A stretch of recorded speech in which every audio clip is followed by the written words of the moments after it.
at that point, it stood back up and it just turned around and booked it. Thanks for coming back to Bigfoot Society, your weekly cryptozoology-focused podcast where I talk to a different individual in the cryptozoology field, authors, researchers, artists, all sorts of people. If you're listening to this on iTunes, please go ahead, subscribe to this podcast and rate us 5 stars, as it helps us get more into the podcast stratosphere and get better guests on the show. Also, if you're on YouTube, do us a favor, like this video and subscribe to this channel. It doesn't cost a thing, and it helps us get out there into the YouTube stratosphere as well. Be sure to leave what your favorite part of the episode was in the comment. This week I talked to my new friend Scott Tompkins from the Bigfoot Mapping Project. We talk about all sorts of stuff to do with Bigfoot conservation. We talk about Scott's encounters with Bigfoot in New York State and in Texas. We talk about what it's like to lead the Bigfoot Mapping Project, and also about the cool app that they have, and what it's like to get crowdsourced reports about Bigfoot. So really enjoyed this interview with Scott. I've been really wanting to talk to him ever since I saw him in the Beyond the Trail episode, Sawgrass Skunk Ape, which you should definitely check out on YouTube. But enjoy this interview I had with Scott Tompkins from the Bigfoot Mapping Project, and have a enjoyable time. All right, thanks for coming back to the Bigfoot Society podcast. I've got new friend Scott Tompkins here with me from the Bigfoot Mapping Project. How's it going, Scott? Very well. Very happy to be here. Awesome. Chatting before the show was great, so get to know you a bit, and very excited to meet everyone in the audience and get talking Bigfoot. Really excited. Sweet. Well, Scott, let's start out by going over a little bit about you so our audience knows what they are in for. So I'll look over your bio you sent over here. So Scott is the founder of the Bigfoot Mapping Project based out of Houston, Texas, fueled by an encounter about 20 years ago while hiking in his hometown of Beacon, New York, and even further motivated today by a recent encounter while bow hunting in Texas. We'll talk about that definitely. He aims to leverage technology and crowdsourcing to enrich the field of Bigfoot research, which is awesome. Scott uses analytical skills to share new maps and information with the Bigfoot community. So cool. So just what I know about you, and something that is so cool is I am a huge fan. I'm sure we'll talk about this as well. Of the Bigfoot Mapping Project's app is super cool. You know, I'm a big like iPhone guy, and it's amazing. Like, you've got the map, but it's also like I can see all the BFRO reports, right? But you also have it set up so that people can submit reports, which is so cool. And like, hats off to you, dude.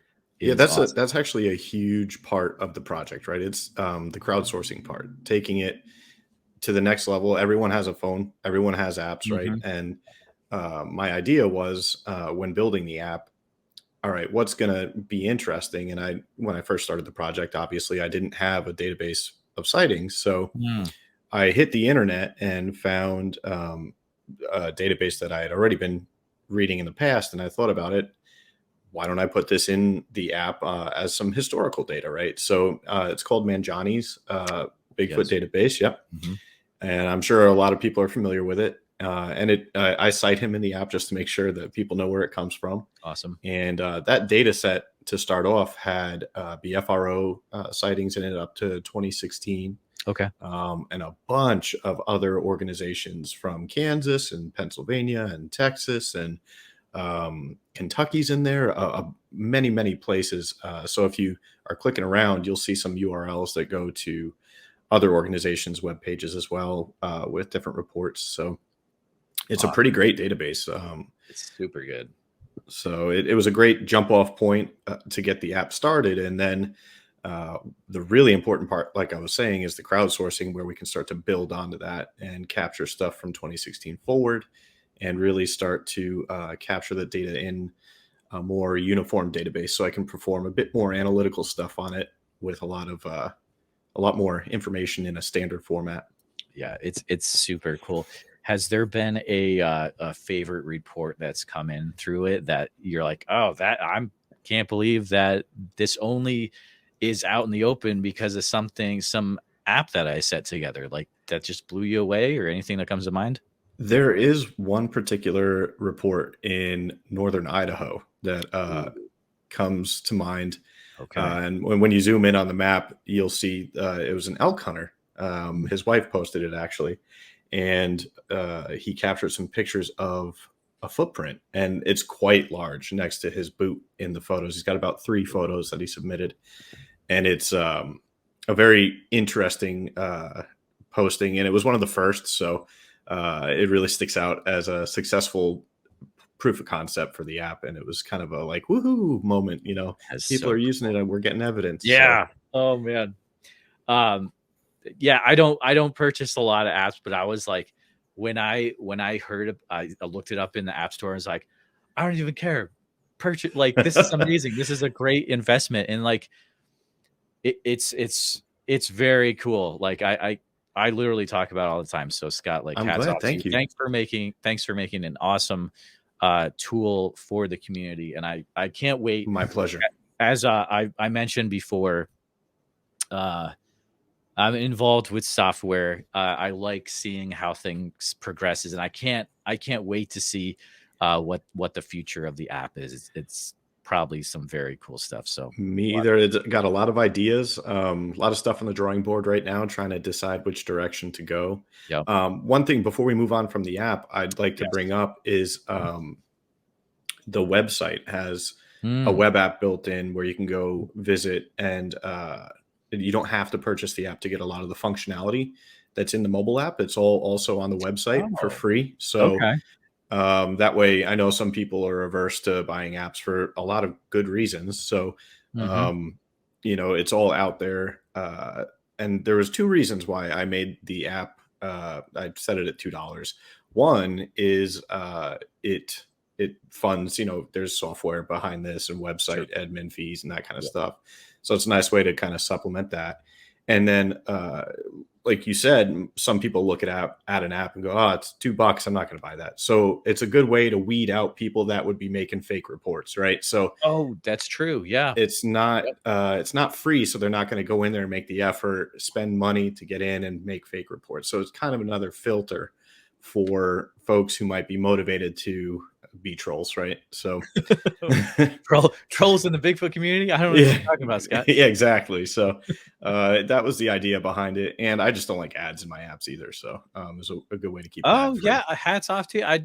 It's like, and it's such a good experience, like, but that's a great thought. It's like it would be affected with apps or with ads in the app. So thank you for not putting it in there. And yeah, that's My cool. it, No problem. I know how annoying ads can be when they're persistent. So it was just a good way to keep them out of there and keep the experience better and really keep it all about Bigfoot and the Hmm. sightings, right?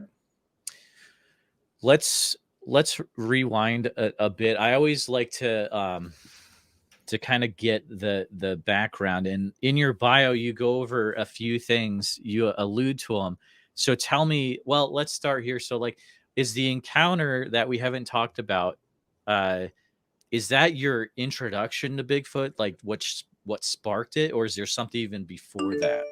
Well, my intro to Bigfoot growing up, when I had my first encounter in Beacon, I was about 15 years old, 14, 15 years old, almost 20 years ago, maybe a little more than 20 years ago.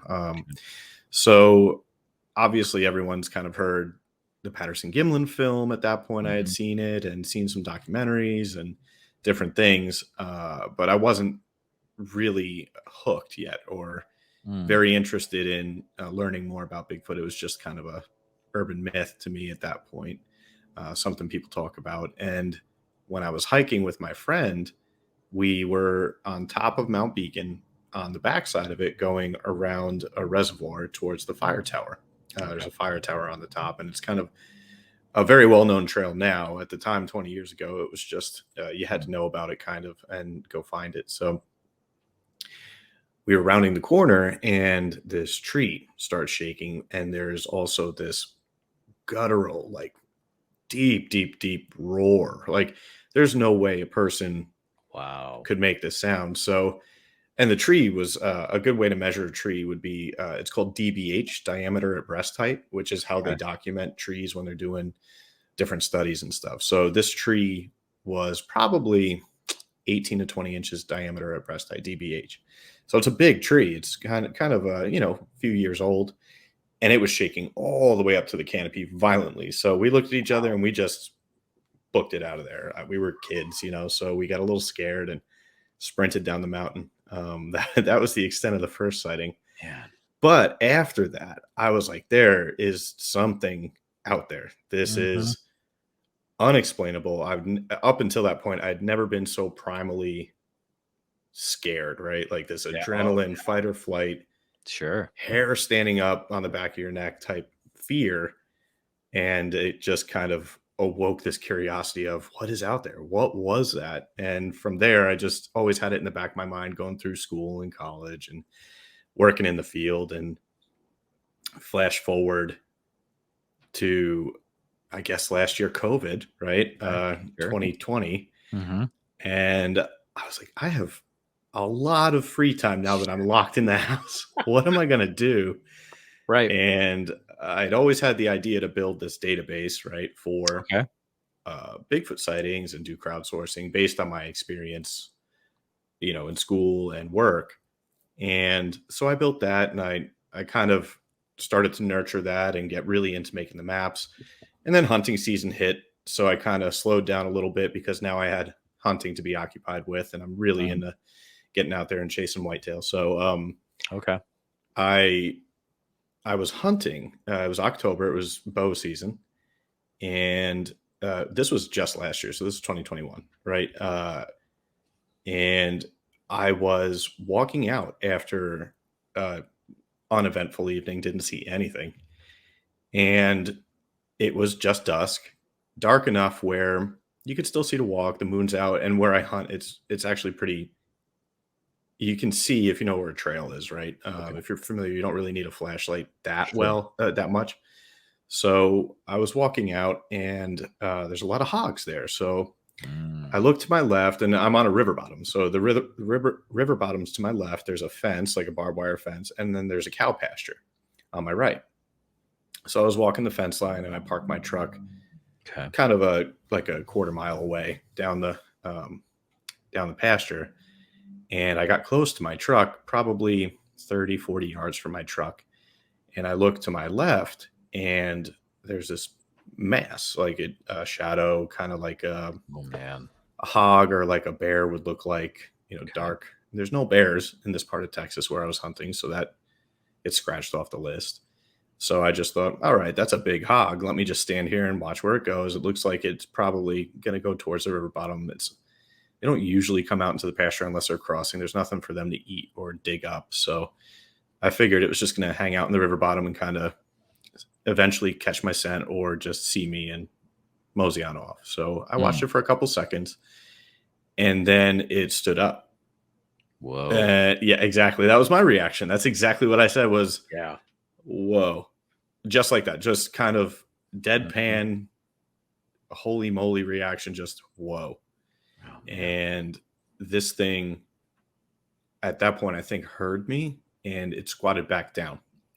Whether or not it saw me, I really don't know, but I assume it did because it stood up and maybe wanted to make its presence known.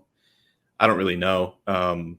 But when I said, whoa, it squatted back down, like maybe he didn't see me, and then another couple seconds went by, and I'm thinking to myself, what do I do? What do I say? Like, do it. So my friends know me, and I'm sure if I do a few more podcasts, I'll get better at it. But I usually have something to say, right? So I didn't. I was at a loss for words, and all I could think to say was, "I see you," just like like I found you. I see you. Hide and seek. You're it. But it probably didn't come out as strong as it sounds on the interview now. It was probably more like, I see you, up an octave higher. And I'd do the same thing, dude. I would. Right. Yeah. So I was definitely nervous. My voice might've cracked. Thank God people weren't there to witness that event. But just Bigfoot, yeah. So at that point, it stood back up and it just turned around and booked it.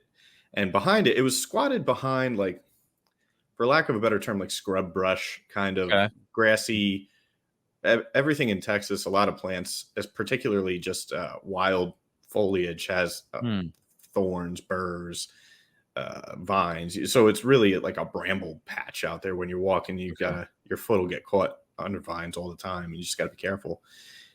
So he took off to the woods behind him, and it's thick, and all you just hear is, branches snapping and steps going through the woods. And towards that, there's a river that transects the property, and just got dark and eventually hit the horizon as far as I could see. And, once he was in the woods, he's pretty much gone. It just hurt him. And it was an event. I'm pretty lucky. And, once the adrenaline wore off, it was between calling my fiance or my mom. And the first person I called was my mom. I was like, hey, you're never going to believe what I saw. And it was just, the adrenaline wore off. I told my family and a few people. And then I started thinking about it. I was like, like I was saying, I just started this Bigfoot Mapping Project in 2020. And now I have this sighting where this was a big creature. It had to be 6.5 feet, 7 feet tall. Wow. I'm a former athlete, former wrestler. So I wouldn't say I'm very in shape right now. I'm 35. I have a desk job. So, what happens working on a dad bod. So, I got it, dude. Yep.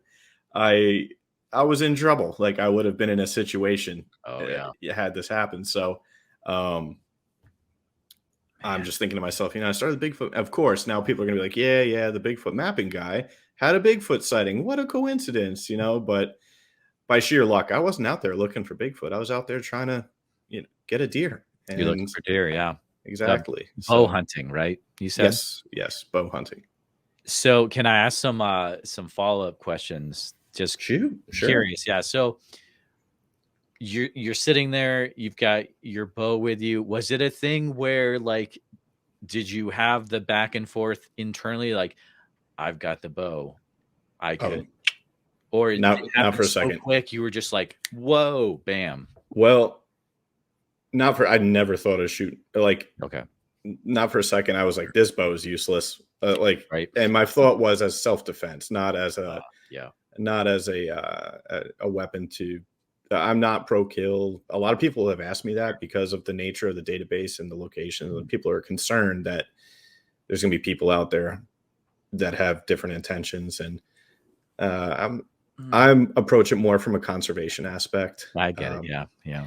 So to answer your question, no, I didn't really think, I can reach from here. It's only 30 yards. But and the second reason is, once it's dark, I don't even think about putting a arrow.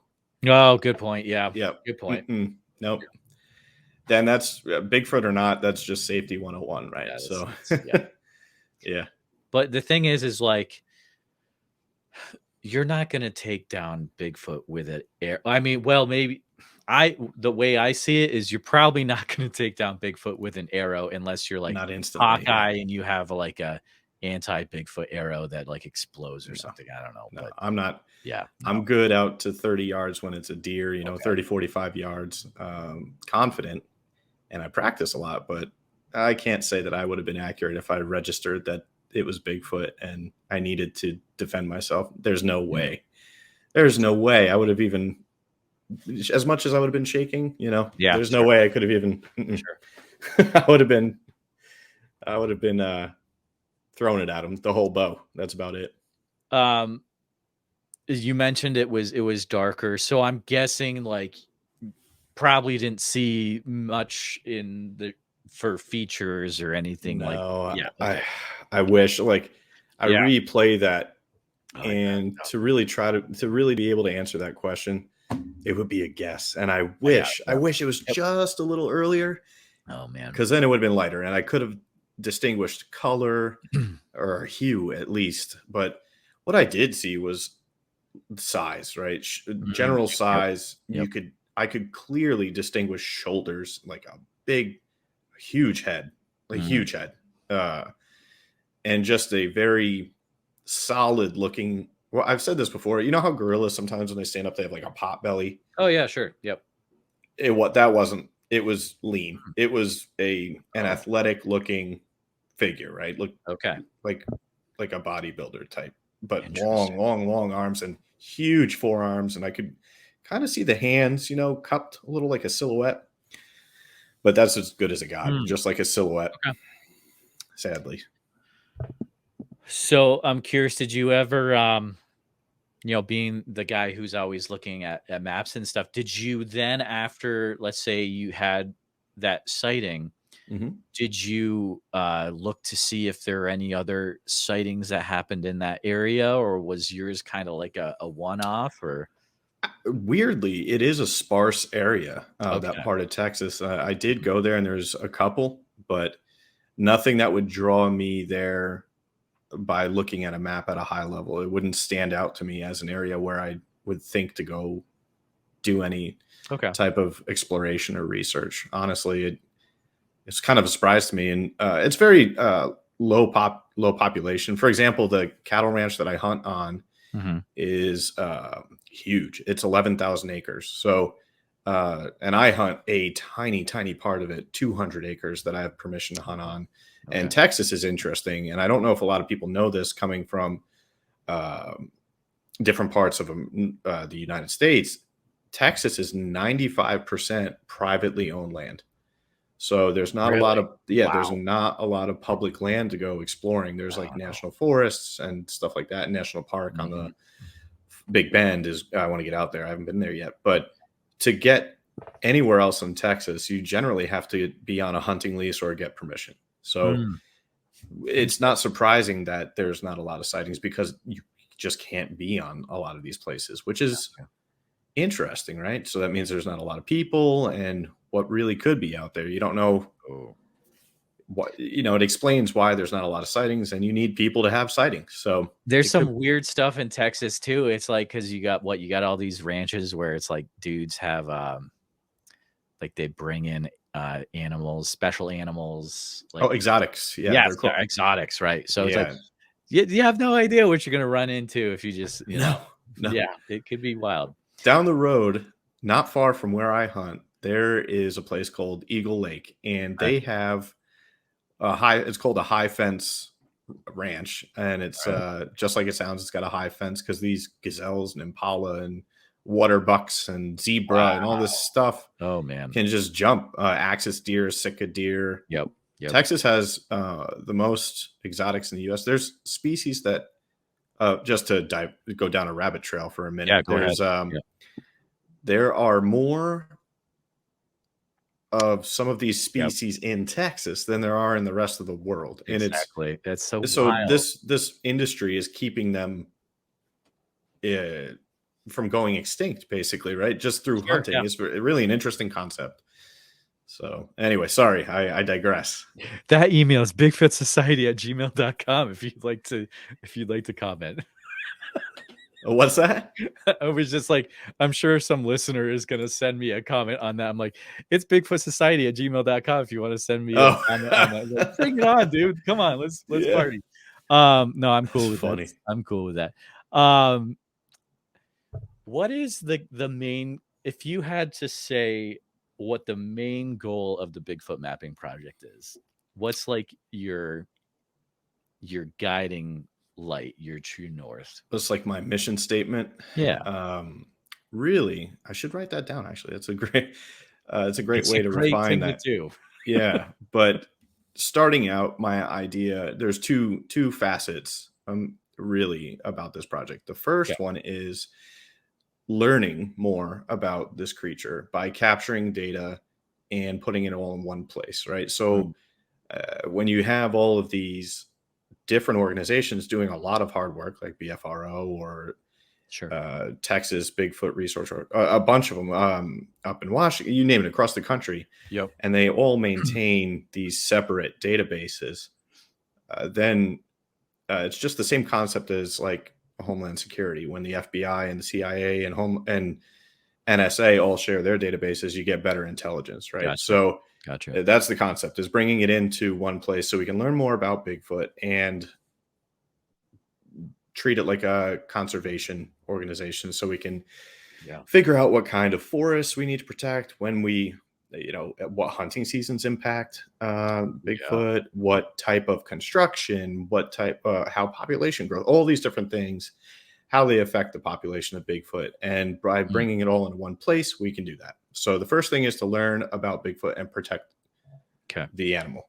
The second one is to feature what technology can do, modern technology can do for conservation, or for anything you might want to use like GIS for. I'm very pro GIS.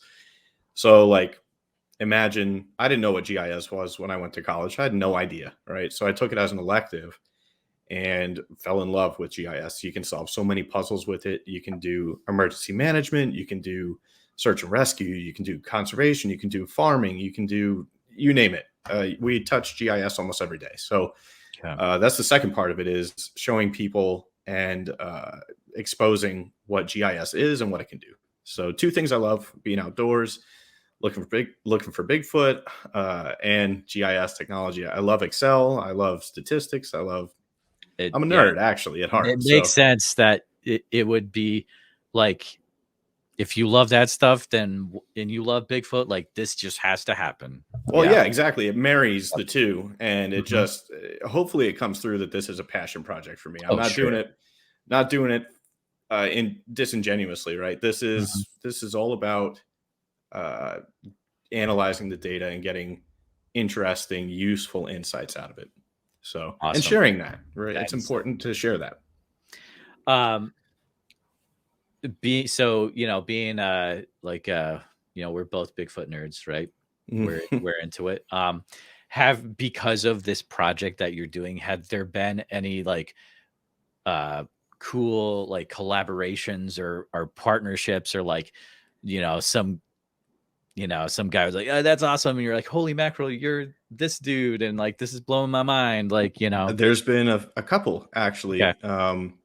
I'll start with one who we both know, Alex Petticott. Alex Petticott is so cool. I couldn't go an episode with, I just talked to him on Monday.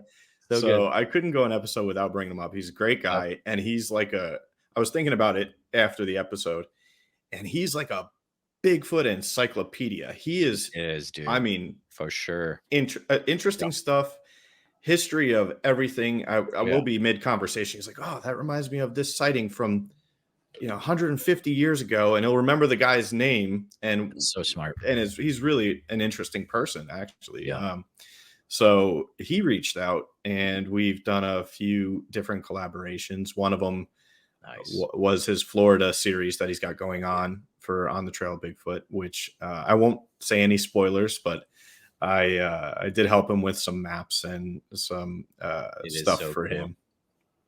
When I saw that, just to rabbit trail for a quick second, and then we'll go for it. I love rabbit trails. When I saw that Beyond the Trail, I think it was Sawgrass Skunk Ape, that one, and you were like, oh, I was like, oh my goodness, Bigfoot Mapping Project, like this is gonna rock, and it rocked real good. Like I was so happy about that partnership, and like he kind of made it a little like Sasquatch out of the shadows at the beginning with the interview between you guys. I was like, this is awesome, and then I was like, holy mackerel, I gotta get Scott on real quick, because people are gonna watch this, because a lot of people watch those things on Small Town Monsters. It's gonna be hard to talk to this guy, because everyone's gonna be like, bam. And I was like, I got him. So I'll come back. Anytime. You're one of the first people I followed when I created my Instagram account for Bigfoot Mapping Project. I found you instantly. So Thanks.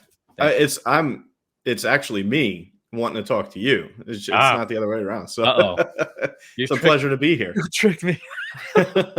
So who else? The long con. Dude, that's how you get the good interview. Swink. Just kidding. So who else was kind of blowing your mind when you were like, "Oh man, this is crazy. I'm talking to this dude or A lot of gal." people, a lot of Yeah, people are really nice, and they reach out. that's awesome. It's been some big data professors from different Oh wow, universities have really? reached out, and Oh there's man. one that really stands out. And I mentioned this on Monday. Okay. Is Dr. Meldrum reached out and asked me to write an article for his Bigfoot Oh relict wow. hominoid inquiry, and Oh man. I really thought I was being You're being punked. punked. Yeah. Right. You're So, like, is this really Dr. Meldrum? right, I don't know. He's the nicest dude though. He is so so nice. nice, Yeah. like ridiculously nice and down to earth, and Yep. very interesting to speak with. And I've done a couple things for him, back and forth. Wow. I think he has. I don't know. I don't want to spoil anything, but I made a couple Mm. maps for him, and he has some stuff coming out. Whether he'll use the maps or not, I don't know. All right. But I'm looking forward to seeing what he does with them. So no spoiler. Hopefully, some good No stuff. spoilers. Even if it doesn't get released, then you can be like, Dr. Meldrum has maps of mine in his private collection, which is even I didn't think crazier of to that. think about, right? Oh, that would Yeah, blow my mind, dude. yeah. Yeah. It's all. It's a little bit surreal because this was a concept I've been thinking about for years, and to see how it's grown over the last almost year and a half, roughly, and the reception from most people is great. I gotta say it. There's some really funny trolls on Instagram that just crack me up. I like the comment. I like to go back Oh, and forth and joke yeah. with them because they're It's for pretty sure. witty. They're funny, Oof. but the Yeah. overall, the people that I get to interact with and meet and start to talk and have different conversations with, they're all very nice, Mhm. very supportive, and they all have great input and questions. And Fantastic. yeah, it's been a great experience. I hope it stays that way, right? But it's been great. So That yeah, is to answer your question, if you let me talk, I'll talk. But uh, oh, that's funny. Um, it- I don't, I don't know how this would translate, but is it ever a thing where maybe the Bigfoot Mapping Project would show up at like a uh, Bigfoot festival or a convention, maybe like Crypticon? definitely, Or has it before? I definitely. guess maybe We already. haven't yet. Okay. I haven't had the opportunity or really the idea to do that. I got invited to the Alaska Oh yeah. Bigfoot Yep. festival Nice. conference Yep. and near Denali, and I was gonna fly up. I actually made them a web app for their Oh, cool. conference, so everyone there could have like an interactive experience.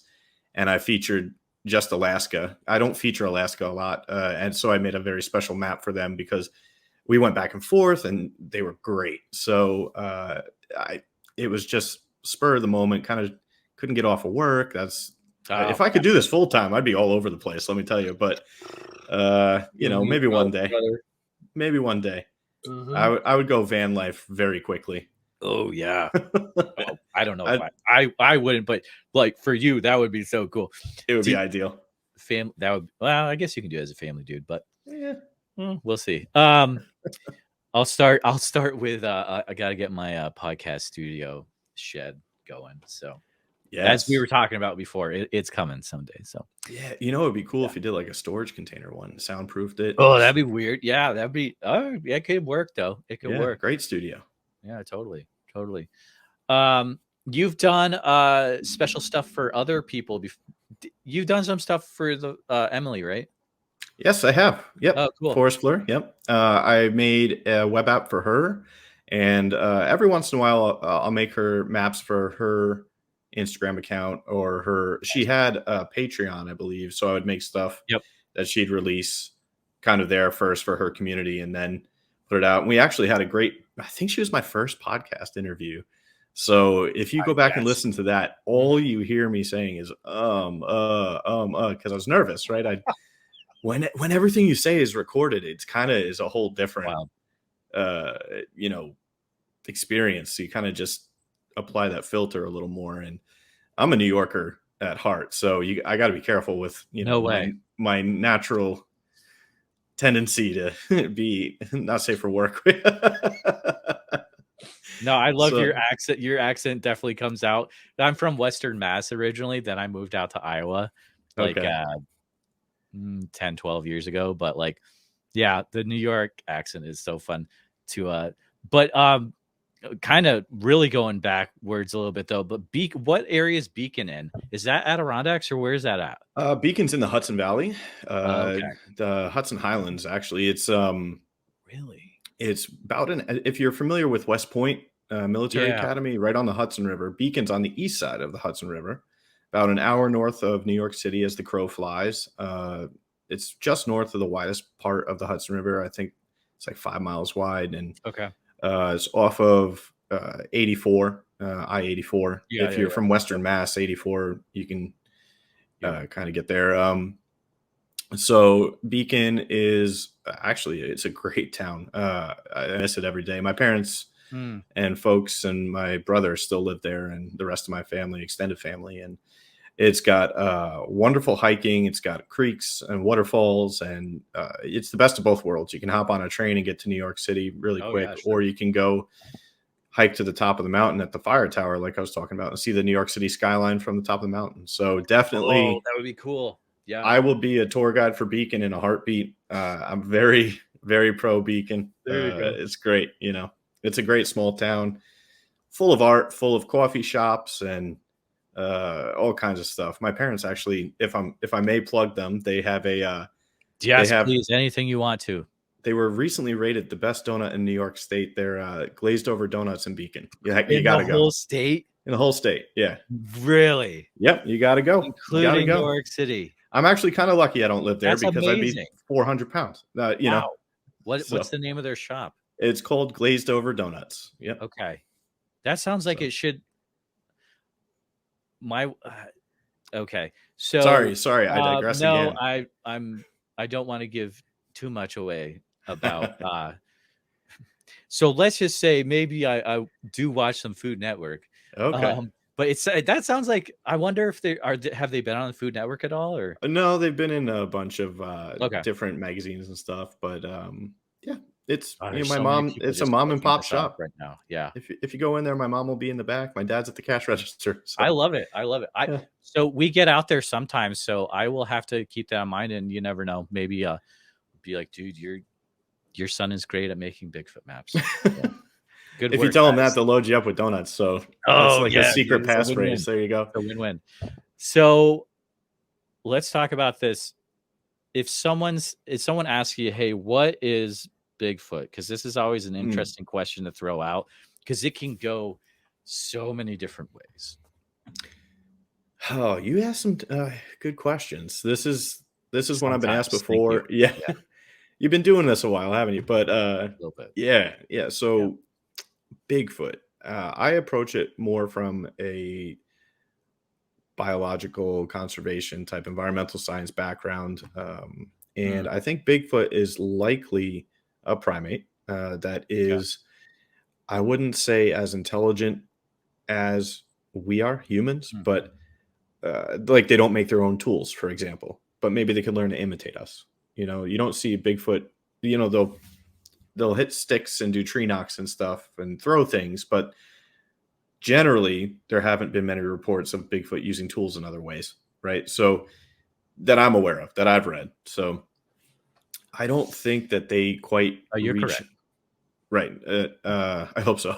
Out of everything I've read, at least I can say out of everything I've read, I haven't come across them being a tool creating type intelligence. We'll So leave it as there might be people that disagree with us, and that's sure, okay. sure. Yeah. This is just, you're in, by Bring all it. means, this is the opinion Yeah, I've formed based totally. on what I have experienced Yep, and read. So I'm exactly. very open to being wrong. I'm very open to hearing and listening to other people's opinions, but Totally. I think they're somewhere in between orangutan and Mhm. gorilla intelligence, or chimpanzee and us, somewhere in between. Nice. Okay. Yeah, I'm pretty much right there with you. I just love, and I've talked about this a few times, but I just love all the stuff that the Olympic Project is doing, and it's like the thing that does it for me is just like when I think this is talked about in Seth's doc about the Discovery one. And it's just like, you've got these nests out there, and they Right. brought in like people from zoos, primatologists, and just the fact that they looked at the maps they looked at the nest in the past, and they're like, that's what gorillas and stuff Right. do in the zoos. I'm like, that's it. Game over, Right. kids. I'm dying to see. Yeah. I would love to be out there and actually just set eyes on the nest. Ever since I heard of that, I've been fascinated by that. Actually, speaking of the forest flora earlier, she did something with Josh, I believe, PNW Bigfoot Maps, where I talked to him last week. Yep. Right. I listened to it actually. It was fun. Yeah. It was fun. He's a really cool dude. He's a great guy. He's super smart, super supportive. We kind of collaborate here and there. We definitely talk back and forth. And I think he did a map for Emily where he looked at huckleberry, and that reading about that was a very interesting insight, right? I didn't know any of that. So it's really interesting just to the correlation they made between huckleberry and the nesting sites, and that it's a birthing aid, and really interesting. I did not know any of that. So it started to even advance my insight on that. So, and stuff I was trying to figure out. We've been talking since that episode, and because I did find a Dogman database. Oh, yeah. Put together by Timothy Renner from I can't think of the words. Never mind. Oh, this is terrible. I'm gonna get so many like people like, come on, it's the dude that has the podcast about like the kind of paranormal type of Bigfoot. This is terrible. I can't remember it. Anyway. Oh man, I'm sure I've listened to it. Oh, I know I have, because I listen to podcasts while I work, so I'll skip through all of them. I guarantee you I've listened. It'll come to me, one of us. It will. It will. But so he made a database, and Josh is seriously looking into like maybe making a map with it. I think that's a great idea. It should be awesome. I think there's a lot of overlap between Dogman and really, I'd never heard of Dogman until I started the Bigfoot Mapping Project. I didn't know. And so as I was going through different reports, this started to come up, and then there's a lot of ambiguity between reports where it's like, that could be a Bigfoot, or what did they really see? I'd love to see that. And then proximity to Bigfoot sightings would be really interesting insight. So you're getting reports all the time. Do they send you stuff that's not Bigfoot? And like, they send you reports of other stuff like non-Bigfoot cryptids, or like dogman? Pretty much all Bigfoot. Pretty much all Bigfoot. I've had a lot of requests to maybe add like another category for other cryptids or supernatural stuff, like ghost hauntings and things like that. And maybe one day down the road, I'll create another website that does that. But this is really my passion, and I really worry about getting too distracted. It's called scope creep, right? Like, Yep. I want to focus. Yes. I want to do this and do it well, and really focus on providing something that's semi-professional, right? This is something that's going to be authoritative, hopefully, in the Bigfoot community. And if I spread myself too thin and focus on too many things, I just wouldn't be doing quality work. So I agree with you. I think it's a good idea, but I'm just not ready to do that yet. I think you're definitely on the right track, where it's like focus on being, really establishing yourself. I have, in my opinion, like, it's already there. It's just getting better all the time, where like you are like, That's a nice compliment for Bigfoot reports and making a map out of it. And like, no one, it's tough. It's tough to beat, for sure. I will say for listeners that were like, maybe listeners are like, oh, I wish there was a map out there kind of similar, but like it included other stuff. You may want to check out Liminal Earth, which is very cool. Some guys, a group out of the Pacific Northwest, Washington area, I believe. But I'll be interviewing them in a few weeks or months, who knows. I Right. forget the date. As I told you, I'm booked out till mid-June. That's So impressive. it all kind of just goes together, but that will be really fun. So I think it's liminal.earth if people want to check that out. But I'll definitely check that out. For sure. You kind of alluded to it already. Are you a big reader? Yes. Books? So I listen to them on Audible half the time, because if I'm not listening to podcasts while I'm working, I'm listening to audiobooks. Nice. So it's just if it's too quiet, I can't work. So I need some kind of ADD distractor going on. Yep.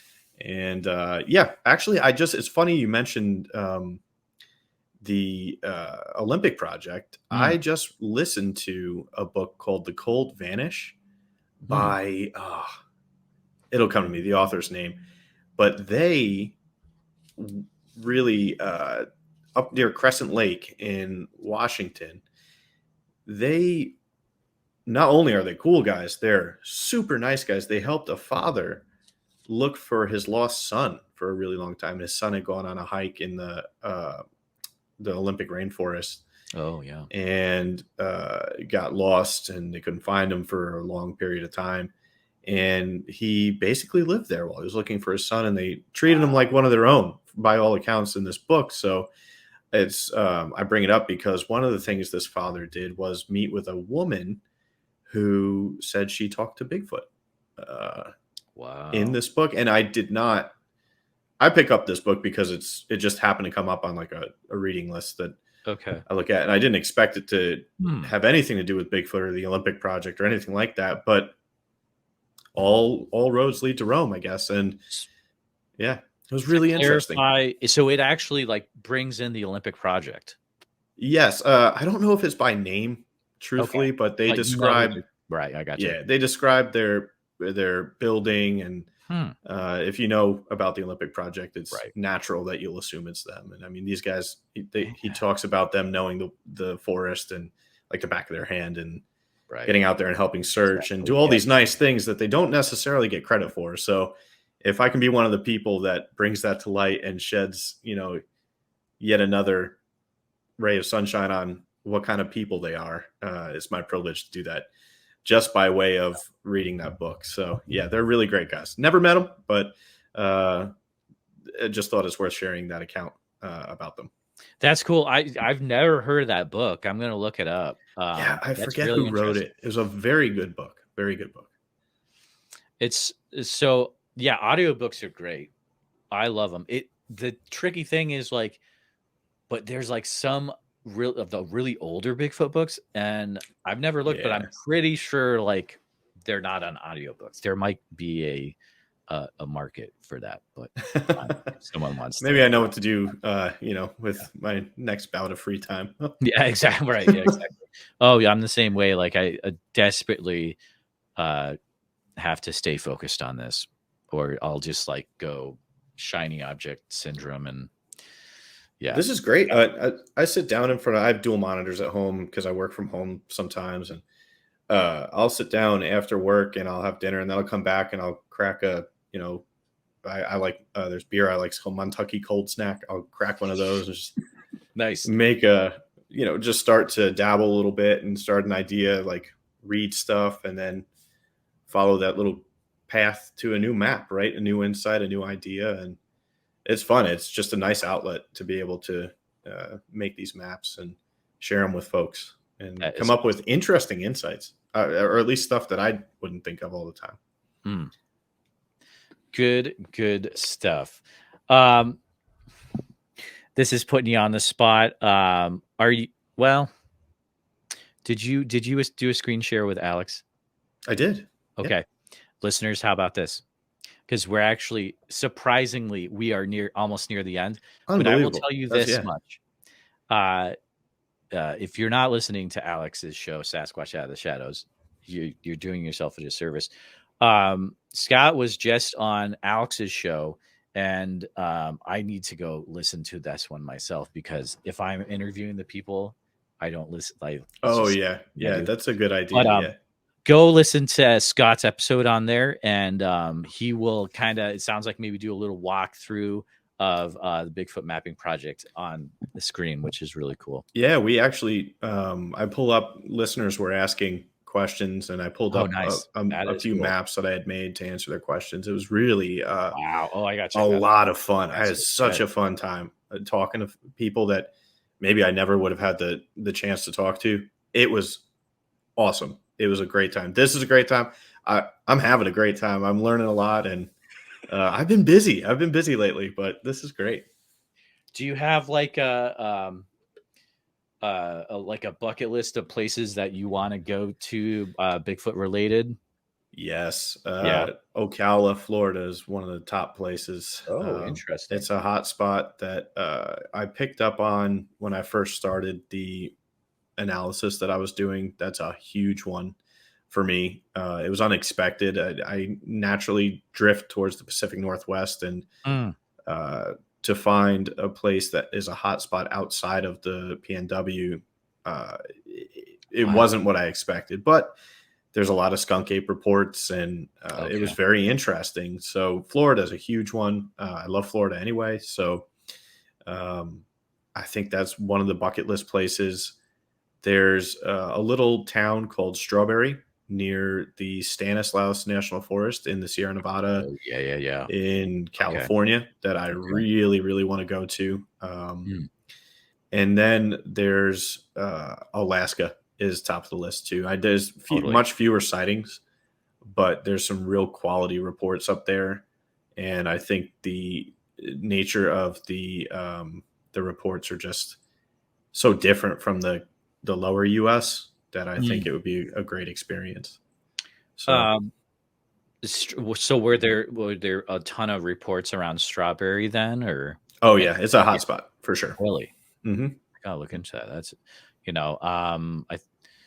I know that area is crazy when I think Stanislaus, but yeah, I'll have to. I bet if I bring up the map, check it out in that area, it'll probably all be there, right? Yeah, I'm happy to remind me. I'll make a companion post on Instagram for stuff we mentioned in the show here. Totally. I'll re-listen to it and I'll compile everything and just make a companion post and you're a cool dude. Put everything into a post so people can go refer to it when they're listening to the show. I love that. For sure. Yeah, my pleasure. Much. Yeah, appreciate that. So Scott, what is the best ways that people can keep up to date with what you're doing with the Bigfoot Mapping Project? 100% the best way is Instagram. I post everything there. It's kind of my outlet. I don't really do. There is a Facebook group. I'm not great at keeping up with that. I think it's just the nature of the maps that I produce. It's much easier to share them on Instagram. Mm-hmm. It's a good platform for that type of media. So I don't do Twitter.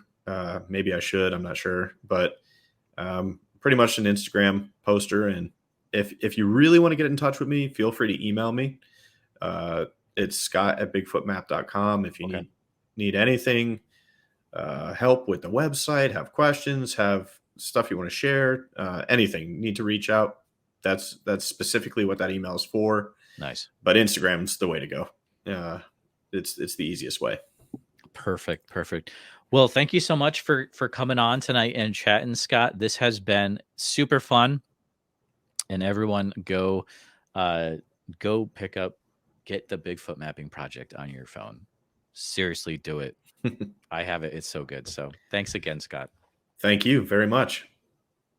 Thanks for listening to the Bigfoot Society podcast. Please take a few minutes to review the show on iTunes, 5 stars, as it does help us get into the eyes and ears of more listeners on iTunes. That will help us just get bigger and bigger and get even better quality guests for future shows. Also, if you have any Bigfoot encounters or cryptid encounters, please send your stories and audio and photos, whatever you've got, over to bigfootsociety@gmail.com. If you'd like to become more involved with Bigfoot Society and get some extra content, we do have a Patreon where you can get all sorts of cool things. For example, for $7 a month, you get extra Bigfoot Society content, usually interviews, but other things as well. You get a sweet membership card and a vinyl sticker that I send to you in the mail. You get access to the Bigfoot Society after show, which is an extra interview after the main interview with the weekly guest, and usually they are up for Patreon members to be in that extra show segment with them and me, and you get to ask your question live to them and get an answer from the guest, which, as you've seen what guest we've had in the past, this could be a really big deal. There's also a private Discord where you can get involved with talking to me one-on-one and the community there, and that's always a great time. You can find the Patreon at www.patreon.com/The Bigfoot Society. We're very thankful for all our supporters that we have in so many different ways, and appreciate all our listeners coming back week after week to listen to more cryptozoology-based interviews. Thanks so much for listening, and we'll see you next time. The views and opinions expressed are those of the guest and do not necessarily reflect the official policy or position of Bigfoot Society. Any content provided by our guests are not intended to malign any religion, ethnic group, club, organization, company, individual, or anyone. Thank you.